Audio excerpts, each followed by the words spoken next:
question for you about an urban legend that I've heard for years, but I hope you can confirm for us. He did not get in a fight with Michael Jackson. No! I wanted it to be real. Not true. Did not get in a fight with Michael Jackson. I am sorry. He did.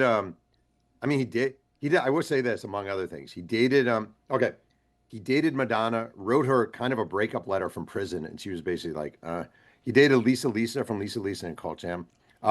Madonna did, in fact. I mean, not Madonna. Janet Jackson did, in fact, demand that she wouldn't do a kissing scene with him unless he got an HIV test in Poetic Justice.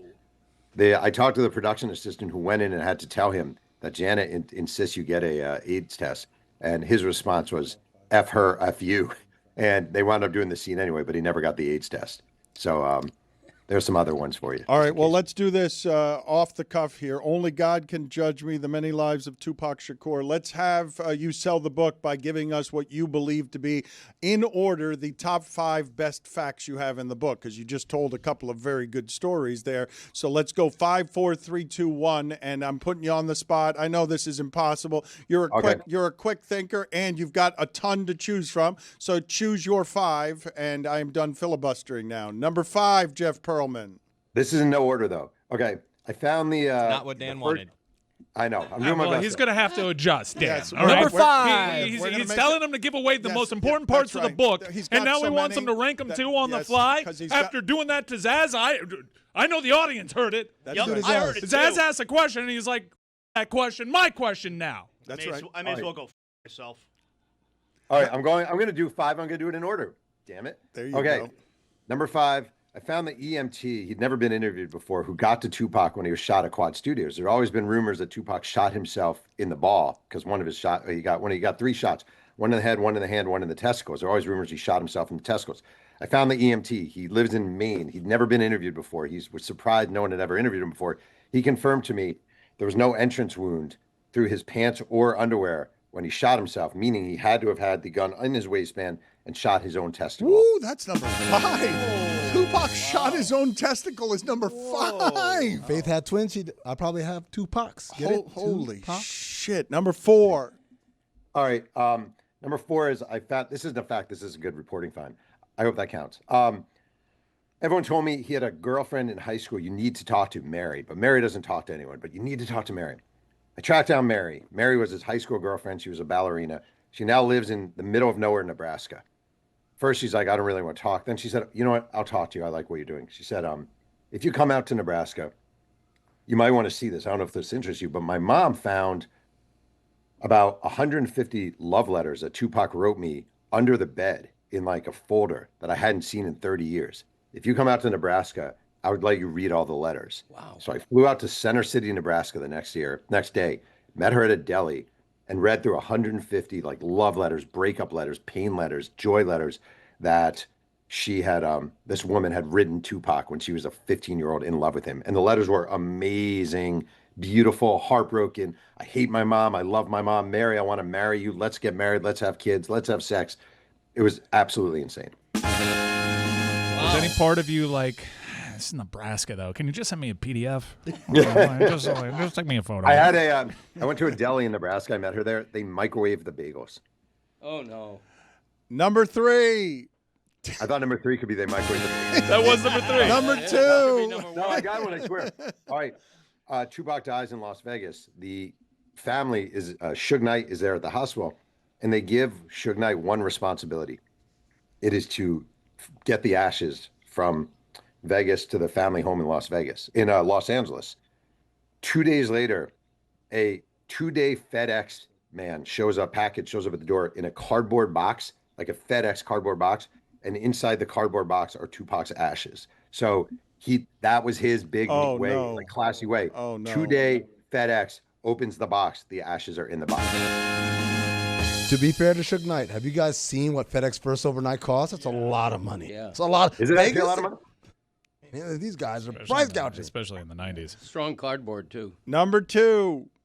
All right, number 2, I was in Lumberton, North Carolina. Everyone knows that Tupac's ashes were spread off at sea in Malibu, or most people do.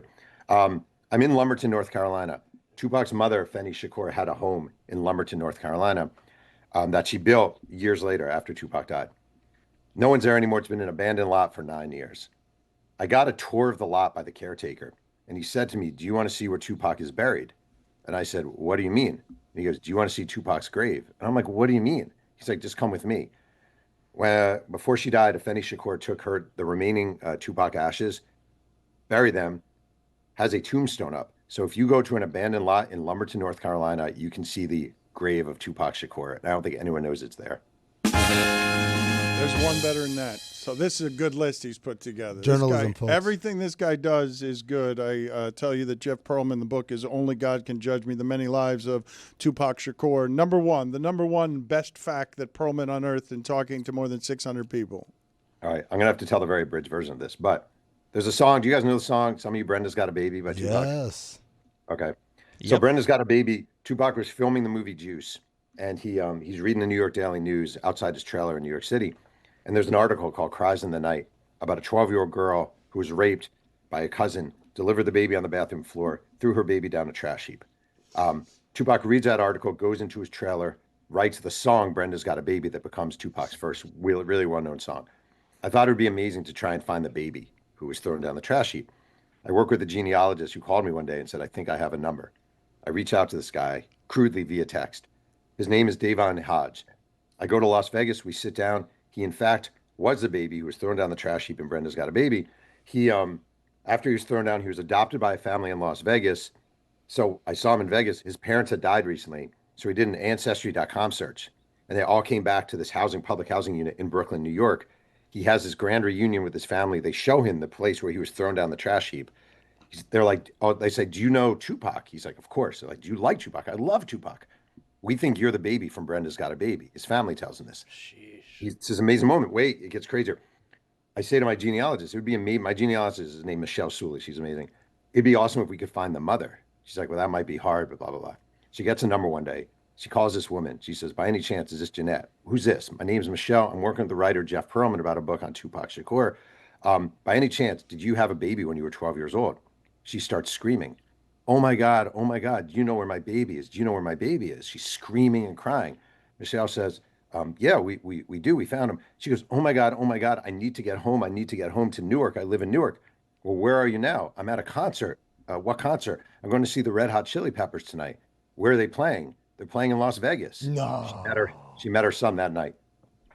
No way. Holy that is a holy story. Look at him, and then he drinks from the mug like Kermit. Look at him, because he knows he nailed that story. Damn right he knows he nailed that one. story. It is a good story. Do you have a best theory on how Tupac died? Yeah, but it's not sexy. You guys saw it. It was the Mike Tyson Bruce Seldon fight. After the fight, Tupac is in the MGM Grand. He's with a guy named Trayvon Lane, a death row guy, a mob Pyru guy. They see Orlando Anderson there. Orlando Anderson was a Compton Crip who had recently gotten in a fight with this guy Trayvon Lane. Trayvon Lane points it out, says, "That's Orlando Anderson. That's a guy who stole my chain." Tupac says, "Which guy?" "That guy right there." Tupac walks up to him, punches him in the face. All the death row guys pounce.